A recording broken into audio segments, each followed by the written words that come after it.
দেশের পূর্বাঞ্চলে নদীপথে অধিকাংশ পণ্য পরিবহন হয় নৌযানে। তুলনায় খরচ কম হওয়ায় নৌপথে পণ্য পরিবহনের স্বাচ্ছন্দ্য বোধ করেন ব্যবসায়ীরা। তবে পূর্বাঞ্চলের নদীপথে বেড়ে চলেছে ডাকাতি। একদিকে ডাকাত, অন্যদিকে চাঁদাবাজদের অত্যাচারে অতিষ্ঠ নৌযান শ্রমিকরা। সীমিত সংখ্যক নৌ পুলিশ দিয়ে ডাকাতি প্রতিরোধের চেষ্টা চলছে বলে জানায় পুলিশ। ব্রাহ্মণবাড়িয়ার আশুগঞ্জ ২০০৪ সালে পূর্ণাঙ্গ নদীবন্দর হিসেবে স্বীকৃতি পায়। দেশি বিদেশি জাহাজসহ এই বন্দর থেকে সড়ক পথে সারা দেশে পণ্য সরবরাহ করা হয়।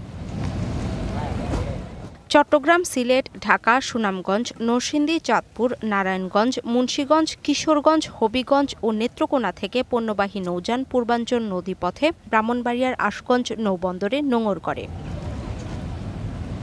গত ৫ই আগস্ট রাজনৈতিক পট পরিবর্তনের পর এই নৌপথে অন্তত ৮ থেকে 10টি ডাকাতির ঘটনা ঘটেছে।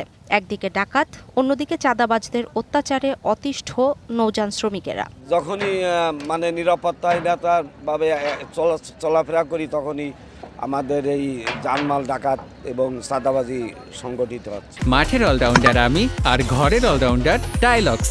টাইলক্স টয়লেট ক্লিনার, ক্লিন মানেই টাইলক্স। প্রতি নৌযান থেকে ৩০০ থেকে শুরু করে ৫,০০০ টাকা পর্যন্ত চাঁদা আদায় করা হয়। নৌবন্দরে পৌঁছানোর আগে অন্তত ৩৬টি পয়েন্টে হয় এই চাঁদাবাজি। চাঁদা না দিলে হামলার শিকারও হতে হয়। একের পর এক ডাকাতি হলেও নৌ পুলিশের কোনো তৎপরতা নেই বলে অভিযোগ নৌযান শ্রমিকদের। নিরাপত্তা নামে আছে কিন্তু কাজের নাই। আমরা 999 ফোন দিছি, তারপর কোনো খবর সাড়া পাওয়া যায় না। সীমিত সংখ্যক নৌ পুলিশ নিয়ে চেষ্টা চলছে ডাকাতি ও চাঁদাবাজি প্রতিরোধের, দাবি পুলিশের। আপনারা জানেন যে এখন পুলিশের একটা পরিবর্তন প্রক্রিয়ার মধ্যে দিয়ে যাচ্ছে। নিয়োগ বদলি প্রক্রিয়াটার সম্পন্ন হওয়ার পরে আমরা আবার পুরোদমে নদীপথে নিশ্চয়তা এবং নৌযান সহ নৌ যাত্রী সাধারণকে নিরাপত্তা নিশ্চিত করার যাবতীয় কার্যক্রম আমরা আবার পরিপূর্ণরূপে শুরু করতে পারব। নদীতে নৌকায় জেলের ছদ্মবেশে থাকা ডাকাতরা সুযোগ পেলে সবকিছু কেড়ে নেয়। আর তাই সন্ধ্যার পর এই নৌপথে নৌযান নিয়ে আসতে আগ্রহী না চালক শ্রমিকরা। DBC news desk.